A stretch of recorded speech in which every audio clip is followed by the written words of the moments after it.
we have been talking about adsorption and we will continue on the same topic of adsorption. As I introduced in the previous class, adsorption is a surface phenomena. So you can have a gas getting adsorbed on a surface, a solid surface, or even a liquid in a solute can get adsorbed on a solid surface.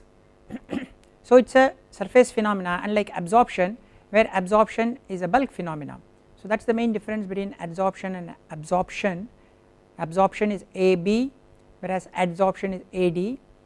So in absorption, a liquid gets the solute completely dissolved into it or absorbed into it, whereas in adsorption the solute gets covered on a solid surface. So there are different types of adsorption. One is called the physisorption or physical adsorption, the other is called the chemisorption or chemical adsorption. Both are different, especially with respect to the energies involved, especially with respect to the forces that are involved, that is the attractive forces between the solute and the surface. In the physisorption you have very weak forces, mostly van der Waals forces of attraction. So the energy is also very low. If you see that the delta H is of the order of 20 to 40 kilojoule per mole, and it also takes place at low temperature, that means below the boiling point of the adsorbate, whereas as the temperature keeps increasing the physisorption keeps decreasing. Whereas on the contrary, if you take chemisorption, the forces of attractions are chemical forces, sometimes it can even form a chemical bond, and that is why it is called a chemical adsorption or chemisorption. And delta H here is very high, almost 200 to 400 kilojoule per mole, and it can take place at all temperature. That means the solute can be in the vapor form also, unlike physisorption where the solute is below the boiling point. Okay, here when the temperature increases, the chemisorption also will increase, and then later on it will start decreasing. That means the solute that got adsorbed on the surface getting desorbed. Generally adsorption is always a thermodynamic equilibrium process. That means you can have adsorption or you can have desorption, that is the reverse of the adsorption taking place from the surface of a catalyst or a metal or an inorganic material and so on actually. So if you look at a typical adsorption isotherm, on the x axis you have the pressure, and on the y axis you have the amount of adsorbate or the solute that got adsorbed on a surface of the adsorbent of mass m. So generally as the pressure increases, the amount that is getting adsorbed per gram or kilogram or pound of the adsorbent will also increase, and after some time it gets saturated. That means further increase in pressure does not increase the amount of material or solute or adsorbate that got adsorbed. So this is generally an isotherm that is carried out at a constant temperature. So if you change the temperature you may have a different curve, but it will always follow the same pattern. It will initially increase with pressure, after that it will get saturated. That is why here we call the saturated pressure region, where you do not see any difference in the amount that is adsorbed even if you increase the pressure further and further. So at different temperatures you may have curves all exhibiting the same form. There are different types of adsorption isotherms. Generally we use linear adsorption isotherm or Freundlich or Langmuir, and BET is also used if you are talking about multi-layer adsorption, and all these three adsorption isotherms we generally consider it as a monomolecular layer.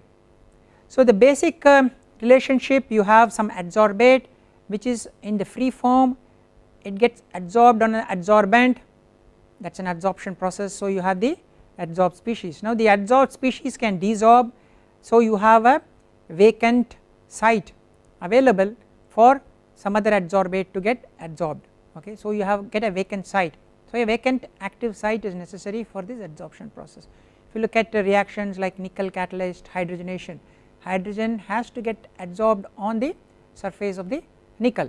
If you are talking about some oxidation reactions on platinum catalyst, then the oxygen has to get adsorbed on the surface of the platinum before the reaction takes place, and so on.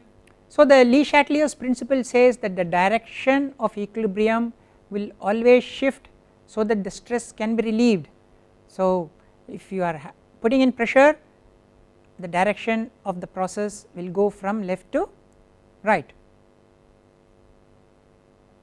And also if you look at the left hand side, you have 2 molecules, and on the right hand side you have only 1 molecule. So always the equilibrium will shift and the number of molecule also decreases, because the adsorbate gets adsorbed on the adsorbent, so the number of degrees of freedom also decreases. Okay, so in based on all these principles, you can see that the equilibrium will always shift from left to right. Okay.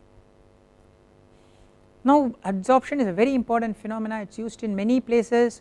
It is used in purifying air, removing toxic gases. It is used in gas mask. It is used as a decolorizing agent in effluents like sugar effluent, silica gel, which is used for removing moisture, that is as a desiccant in room purification system. Alumina gels are also used. Then we use something called zeolites. Zeolites are used in removing moisture. Zeolites are used for many reactions, catalytic reactions. So adsorption is a very important phenomena and we have come across it in many different processes actually.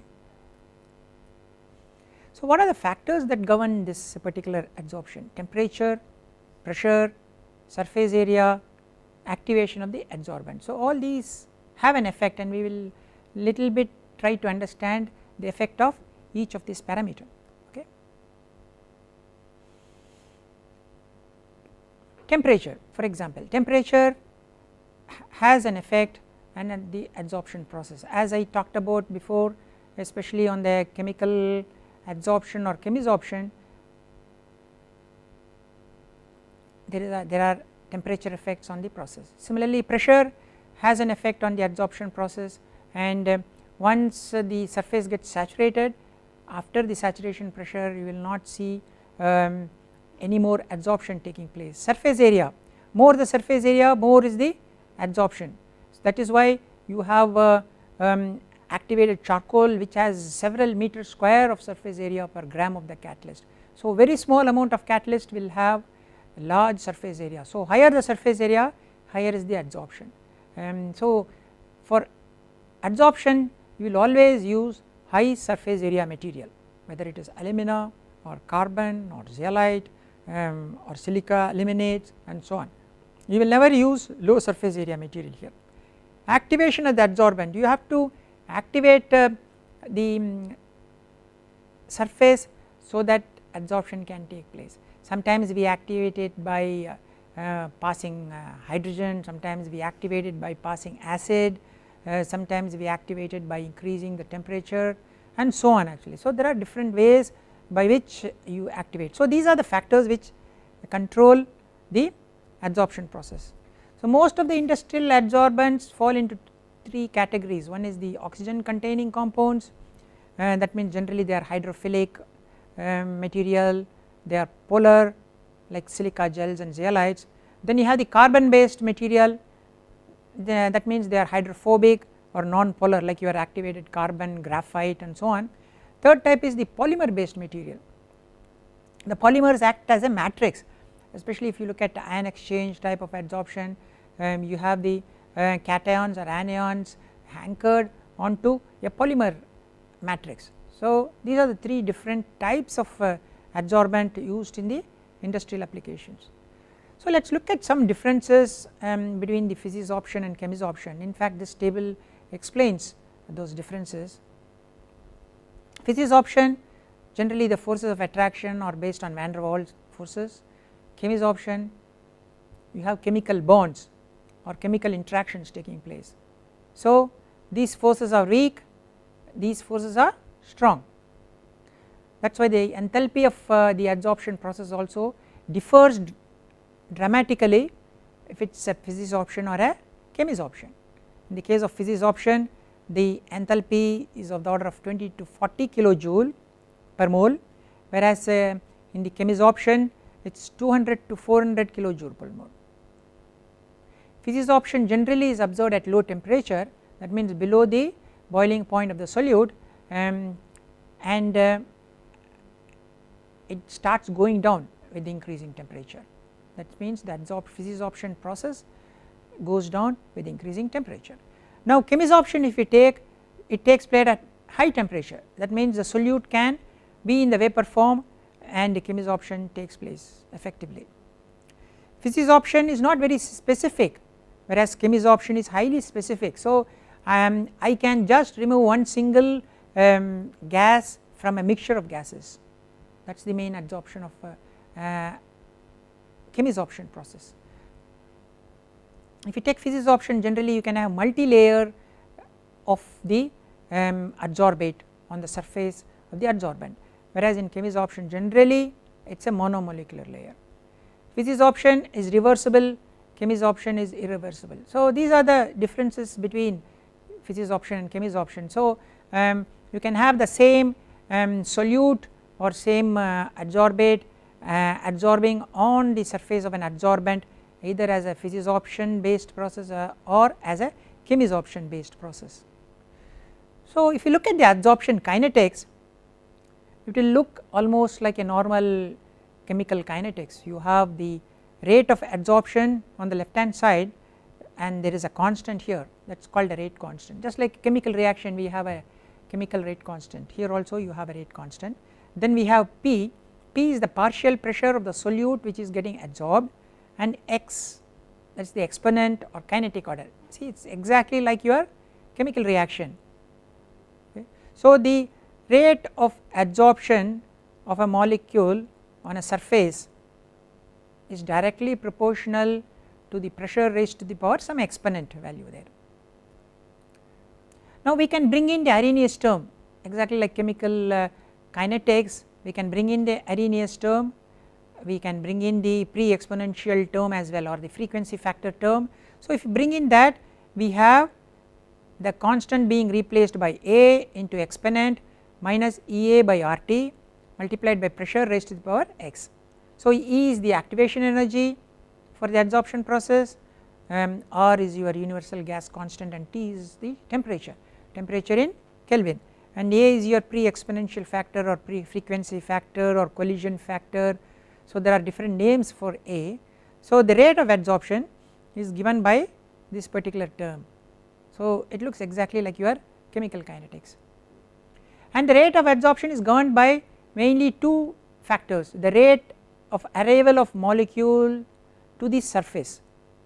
So you have molecules in the bulk and then you have the surface like a metallic surface or a oxide surface. So the rate of at which these solutes or adsorbates arrive at the surface of the adsorbent, that is one term, and then the proportion of incident molecules which undergo adsorption.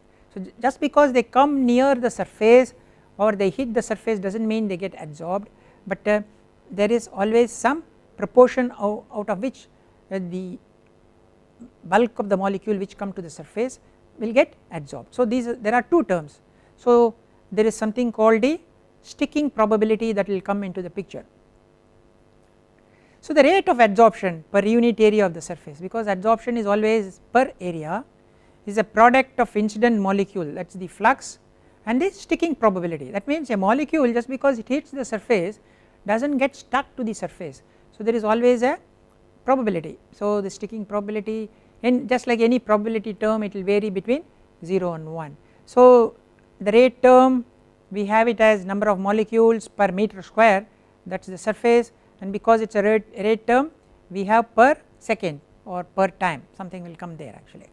So rate of adsorption is equal to the sticking probability into the flux. Now if you have the flux of incident molecules is given by the Hertz-Knudsen equation. So the flux F is equal to P is your gas pressure divided by 2 pi mkt raised to the power half. T is your temperature in Kelvin, m is the mass of one molecule, k is your Boltzmann constant. So this is the flux which can be substituted in this rate of adsorption equation. So as I said, the sticking probability, because it is called a probability, it will always vary between 0 to 1. So the lower limit will be 0, that means nothing will get stuck, and it can have the highest number as 1, that means whatever comes and hits the surface of the adsorbent will get stuck. So you can have either 0 or you can have 1, and it depends on the existing coverage of the adsorbed species theta and presence of any activation barrier to adsorption, because there is always certain barrier the molecule has to overcome before it can get stuck to the surface. So there could be an activation barrier. So we can have a relationship like this: sticking probability is equal to f of theta multiplied by exponent minus Ea by RT. Ea is your activation energy for the adsorption process, that is the activation barrier which I talked about before, and f theta is a function of the existing surface coverage. So the sticking probability depends on the amount of surface coverage and presence of any activation barrier. So you have two terms, one is the function of the existing surface coverage, that is represented in the first term, and this is the activation barrier which the molecule has to overcome so that it can get adsorbed from a free state. So the rate of adsorption, if you put in all these terms here, you will end up with rate is equal to f theta into pressure exponent minus Ea by RT divided by square root of 2 pi mkt. So you see the rate of adsorption can be defined in terms of certain fundamental parameters. Ea is your activation barrier which the molecule has to overcome, number 1. T, that is the temperature at which you are performing. P is the pressure of adsorption, and f theta is the existing surface coverage. So as the surface coverage increases, the rate of adsorption will go down. As the surface coverage is very very low, the rate of adsorption will be very very high. So you see this equation for adsorption can be derived based on the Knudsen equation. Physical adsorption, as I said, will be decreasing as you increase the temperature, because it is a very weak forces and its physisorption, and it is generally happening below the boiling point of the solute. So x by m, where x is the amount of adsorbate or solute which gets captured by the adsorbent, divided by m is the amount of adsorbent. So it goes down like that. So if it is a chemical adsorption, initially it will go up and then later it will fall down. So initially as you increase temperature, the amount adsorbed goes up, whereas later on as you keep increasing temperature, the amount adsorbed goes down. Now I introduced 3 types of adsorption isotherm before. Let us spend more time on that. We will look at those equations and see what is happening. The 3 types of adsorption is linear, Freundlich and Langmuir. So linear, as the name implies, is a linear relationship between the solute adsorbed and the concentration of the solute in the bulk phase. Okay. So Q is equal to K into X. Q is the amount of solute adsorbed per amount of adsorbent. Okay. X is the concentration of the solute in the bulk phase. So there is an equilibrium that is taking place between the X, that is the concentration of solute in the bulk, and the concentration of the solute in the adsorbed phase, and K is the equilibrium constant. So this is called a linear relationship, understand. So according to this linear relationship, as x increases q will keep on increasing. So if you look at the x axis here, the solute concentration in the solution, and this is the amount of solute adsorbed per amount of adsorbent, it will keep on increasing in a linear fashion and it will pass through the origin. So that is called a linear relationship. Generally it will not keep on increasing infinitely, because after some time the surface has to have some sort of a surface coverage, and it will prevent further adsorption, but at up to certain concentrations of solute in the solution you will find a linear relationship, and it becomes easy for you to perform certain calculations if you assume a linear relationship between q and x. So here q is the solute concentration adsorbed on the adsorbent, and x is the solute concentration in the solution. So there is a equilibrium between the solute in the adsorbed phase and in the bulk phase, and k is that equilibrium constant. Now let us look at another adsorption isotherm, that is called the Freundlich, which is given by a curve like this. So here q equal to k x raised to the power n, again you have a k which is the equilibrium constant, but here the difference is you have a term called n. N can be greater than 1 or it can be less than 1. So if n is less than 1, we can say adsorption is favorable, if it is greater than 1, then we can say adsorption is not favorable. So the graph also will be like this, or it may be in a different form actually depending upon the value of n. So here I have drawn a graph for n is smaller values. Okay. So the Freundlich isotherm gives a non-linearity to the adsorption isotherm, where the adsorption isotherm relates the solute concentration in the adsorbent phase and in the bulk phase. Q is what the solute concentration in the adsorbed phase, and x is the solute concentration in the bulk phase or the solution phase. Now let us look at the third adsorption isotherm, that is given by the Langmuir adsorption isotherm. So what happens here, the solute concentration in the adsorbed phase increases as I increase the solute concentration in the solution, and after that it saturates, it plateaus, it remains constant. That means the number of sites available for adsorption of the adsorbate in the adsorbent reaches a saturation, there are no more sites available. So even if you increase the concentration of the solute in the solution, it will not get adsorbed, that is why it will sort of flatten out. So initially it looks like a linear relation, and after that it flattens out, you see that.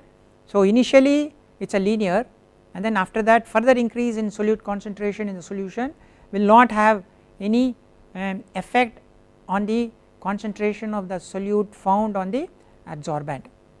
And this equation is given like this, q equal to q naught into x divided by some constant k plus x. So if you look at this equation, at very small x values, this denominator we can neglect this x, so you will have x only in the numerator, so it will look like a linear relationship between q and x. So at very low x values it is like a linear relation, q is directly proportional to x at very low x values. Okay.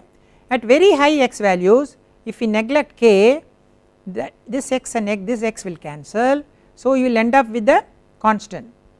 That means at very large x values q will not depend on x, so it is like a zero order reaction. That means very large x values your q will be constant, it is a zero order reaction.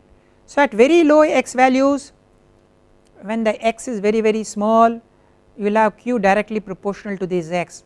So q and x are related as a first order relationship here, and at very large x values these x's will cancel, so q will be a zero order relationship with respect to x. That means increase in x will have no effect on q, So this represents a first order relationship between Q and X, and this represents a 0 order relationship with respect to Q and X. This happens at very large values of X because your surface is getting saturated, there are no more vacant sites available for the adsorbate to come and adsorb on the surface of the adsorbent, and this type of relationship is mostly more realistic when compared to your linear or Freundlich, and generally these relationships are reasonable at very low concentrations of X, but at very large concentrations of X I think I would say you can assume the relationship between Q and X to follow some sort of a Langmuir isotherm. But the most important assumption you need to remember in Langmuir is that it is a monolayer adsorption. That means once the site is occupied by one adsorbate, you cannot have another adsorbate sticking on top of it. So it is a monolayer adsorption process. So that is the main assumption in the Langmuir adsorption isotherm derivation.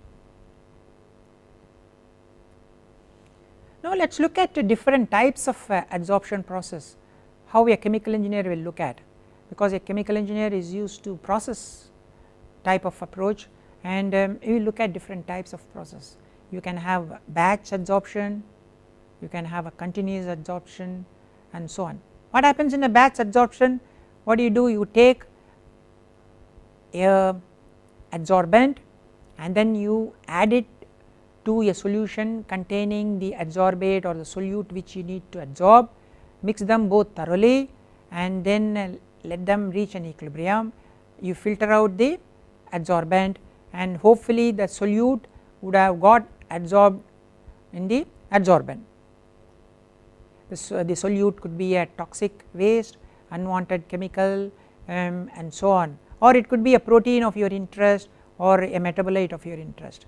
So in a batch process what you do is you mix the adsorbent and the bulk solution which contains your adsorbate, mix it up thoroughly, then filter it, and then you may have to regenerate your adsorbent so that it can be again reused.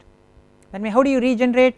If it is a gaseous type of reaction you can heat it up, so hopefully the adsorbate will get desorbed and the surface is available, or you can use an activating agent. Sometimes you may use a concentrated hydrochloric acid, or you may use oxygen gas at high temperature.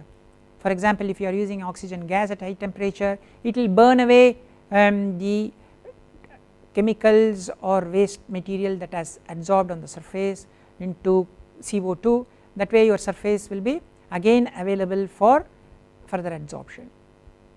Or you can reduce the pressure so that whatever has been adsorbed can get desorbed.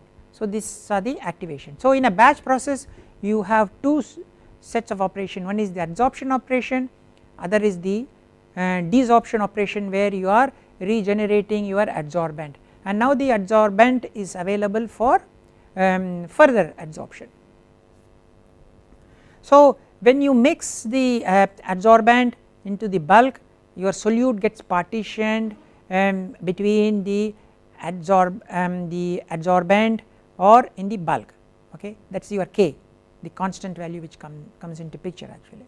So this process is bit slow, it is a time consuming because you need to do the adsorption and then you need to do the desorption or regeneration, again you go back to the first step. So it is a slow process and time consuming. Batch process is always slow and time consuming actually, but it is very easy because you just need a vessel, you take your solution which contains a solute that needs to be adsorbed, you add your adsorbent, mix it, and then you take it to another filter or another vessel where you are separating it out, then you can take it to a third vessel where you are regenerating your adsorbent and again bring it back to the first vessel. So that is how you keep doing this operation. It is a manual operation because you need to mix them, remove them, filter them, regenerate, again mix them and so on.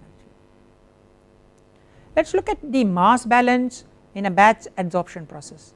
Suppose if I want to design a adsorption system I need to know how much adsorbent I need to take to remove certain percentage of a toxic metabolite or a solute, okay. So I need to decide on that, or if I know I am going to add certain amount of adsorbent, how much of this solute will get removed.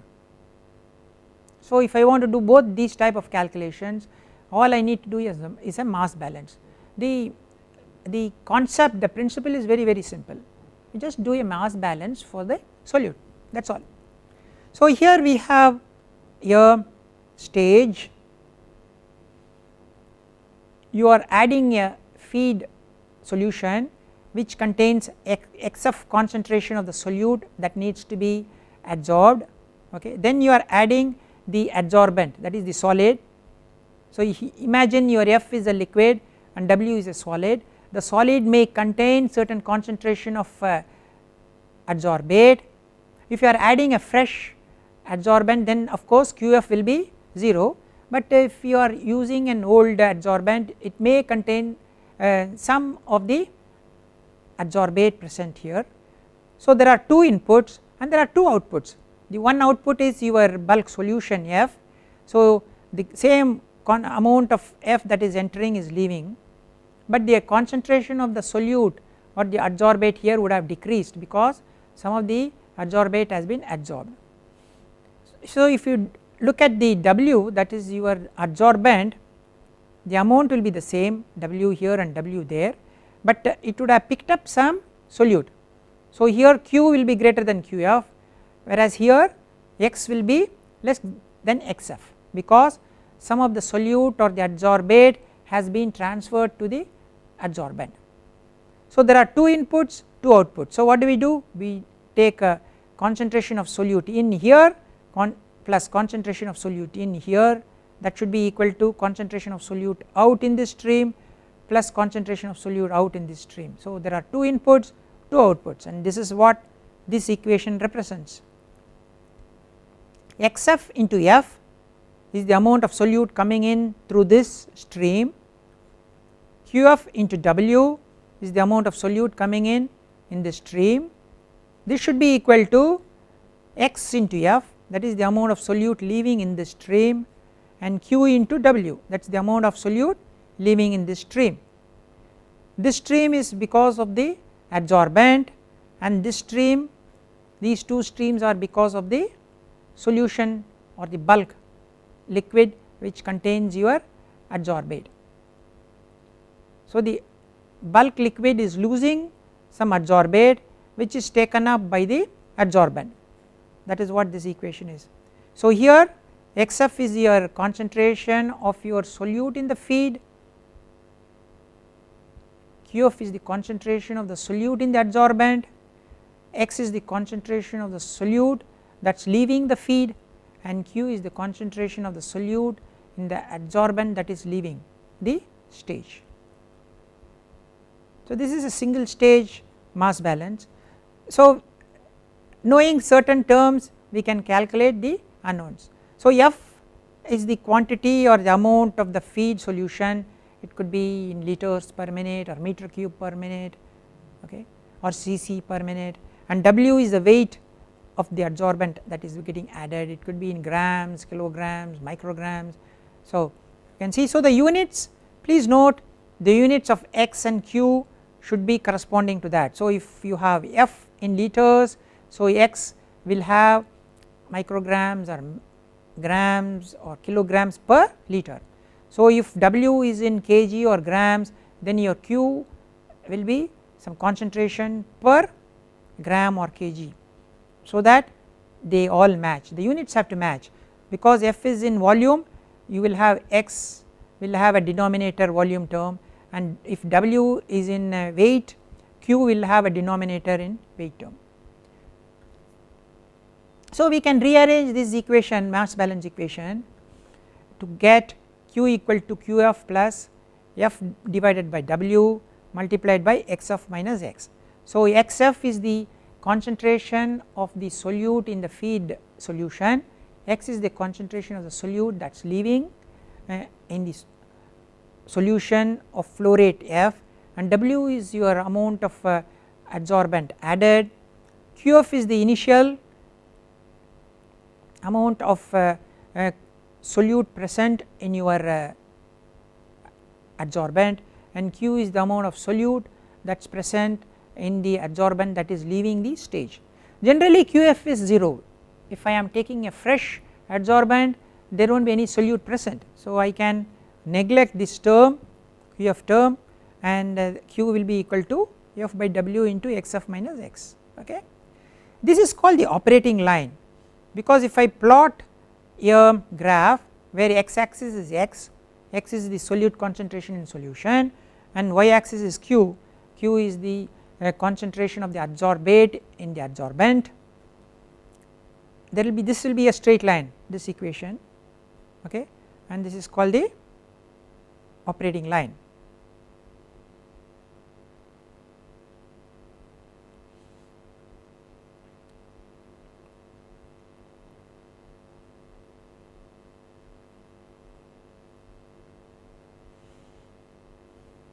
So if you take a continuous tank, so far we looked at the batch process. So in the batch process, what we are trying to tell is, in a batch process you have two streams entering a stage, okay. One of the stream contains your the bulk solution where the solute is present or the adsorbate is present, then you have another stream where you have the adsorbent which may or may not contain the solute. When you bring both of them together, mix them thoroughly, let them allow it to reach an equilibrium and separate them using a filter. We are using a filter because we assume the adsorbent is a solid, like an activated charcoal, or it could be a zeolite, or it could be a silica gel, it could be a silica alumina and so on. So by separating it out, the solute has transferred from the bulk solution into the adsorbent. So we do a mass balance of the solute present in 4 streams. What are the 4 streams?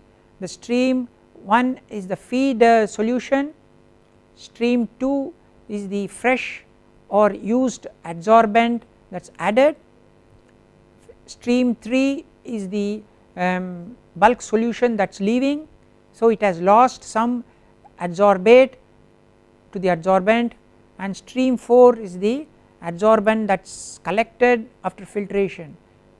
Okay. So some of the adsorbate has moved or got transferred from the bulk solution to the adsorbent. So that is how a batch process works. So what I can do, suppose if my adsorption efficiency is not 100%, I have achieved about say 60 or 70%. Now I take this solution, take it to another vessel where again I add some adsorbent, again I do a adsorption process, and again I remove some of the solute. So I may have multi-stage adsorption taking place, maybe 1, 2, 3 stages. So I will do in the adsorption where I add the solid, then I will do a filtration, then again I will do an adsorption process where I may add some more solid, and again I may do a filtration. So you may have more than one stage, that is possible actually, so that you remove as much of the solute or the adsorbate possible from the bulk solution. And especially if you are interested, if it is in an environmental type of situation where you do not want the toxin present at all in your water leaving, then you do this operation many times until the concentration of the toxin comes down to ppb or even very small or negligible.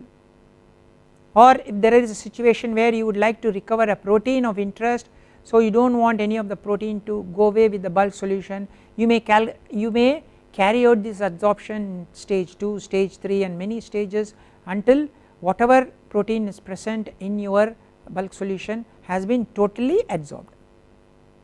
So that is how you do in a batch process. Now let us look at a continuous process, where as the name implies the adsorption process is continuous.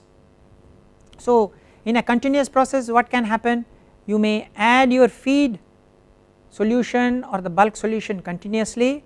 This feed solution may contain your solute or adsorbate at a concentration of XF. Now you have a tank containing your solid which is the adsorbent, like it may have the activated carbon inside or the zeolite inside. So the solution comes in, they get mixed thoroughly here, because there is a residence time here, the solute gets adsorbed in the by the adsorbent. So the solution that is leaving will have a concentration of the solute X, here X will be less than XF. So during that residence inside, the solute gets transferred from the bulk phase to the solid phase. So there is always a residence time in this process, and what is the residence time? We can calculate the residence time if I know the volume of the tank and also the feed solution. So if I do V divided by F, that gives you the residence time of the solution inside the vessel, adsorber, as you call it, adsorber. The most important thing is the solution that is leaving the tank should not carry the adsorbent as well. So generally you will have a filter unit present here, so that the solids are retained and kept inside your vessel and they do not get transferred and travel with the liquid that is leaving the tank. So this is how a continuous stirred tank adsorber works. So you can adjust your residence time so that the adsorption is efficient, or there is a equilibrium that will be reached between the solution that is leaving the vessel with the solids that are present inside the vessel. So what are the advantages, disadvantages with a continuous adsorber? We can continuously process some fluid, that is one advantage, but one disadvantage, as we keep on mixing, the solids may start breaking down into smaller particles and they may start traveling and leaving the adsorber with the effluent stream or the exit stream. So that could be a disadvantage. That you assume that the liquid that is entering reaches an equilibrium with the solids that are present inside. So your residence time has to be sufficient so that they reach an equilibrium. So you need to keep that also in mind actually. So we can also do a mass balance for the continuous stirred tank adsorber as well. So what are the things happening in a continuous stirred tank adsorber? There is a feed entering, that is the bulk solution that is entering, which contains your solute. XF is the concentration of the solute in the feed, X is the concentration of the solute leaving. So F XF minus X is the concentration difference which has been taken up. Okay. Now this minus 1 minus epsilon V are adsorbed, this is the amount of solute that gets transferred to the adsorbent, where here epsilon is the voidage. Okay. So V is the volume of the vessel, R is the rate of adsorption process. So this is the mass balance on the right hand side. Now this should be equal to the accumulation. So here we are talking about input minus output minus amount getting adsorbed from the liquid phase into the solid phase. Okay. So this is the input minus output leaving the vessel, that is material coming into the vessel, material leaving the vessel, minus the material that is getting transferred from the liquid phase to the solid phase. This should be equal to the amount that is getting accumulated inside the vessel. So what is accumulated inside the vessel? So epsilon into V, this is the amount of the liquid present inside the vessel, multiplied by dx by dt, where x is the concentration of the solute in the bulk inside the vessel. So this is the amount accumulation, E into V dx by dt. This is the amount of the solute entering the vessel because of the flow of the fluid, and this is the amount that is leaving the vessel because of the flow of the liquid flowing out, and this is the amount that is getting adsorbed from the solution phase or the bulk phase to the adsorbent phase. Okay. So epsilon is the voidage, so E epsilon into V gives you the amount of liquid present inside the reactor or the adsorber. 1 minus epsilon into V tells you the amount of the liquid, that is epsilon V. 1 minus E into V gives you the amount of solids present in the vessel. So epsilon into V tells you the amount of liquid present inside the vessel, 1 minus epsilon into V tells you the amount of solids present in the vessel. So this is called the mass balance, entire mass balance, and if you want to solve this particular equation we need to have some initial condition, right. So initially the vessel will not have any solute present inside. At time equal to 0 your solute with the solution starts flowing inside. So whatever adsorbed initially at time equal to 0 will be 0, and then slowly there will be a build up of solute inside the vessel as well as in the exit stream. So you can solve this first order differential equation, and by doing that we will be able to calculate what is the effect of time on the concentration, that is x, that is the concentration of the solute that is leaving the vessel. So in order to do that we need to still consider many other terms. For example, we need to have an equation for the R adsorbed, okay. We need to have an equation for the R adsorbed. So we can assume a mass transfer type of relationship. All chemical engineers will know what is mass transfer. So it is a very common term because you are going to have the solute present in the liquid phase moving into the solid phase.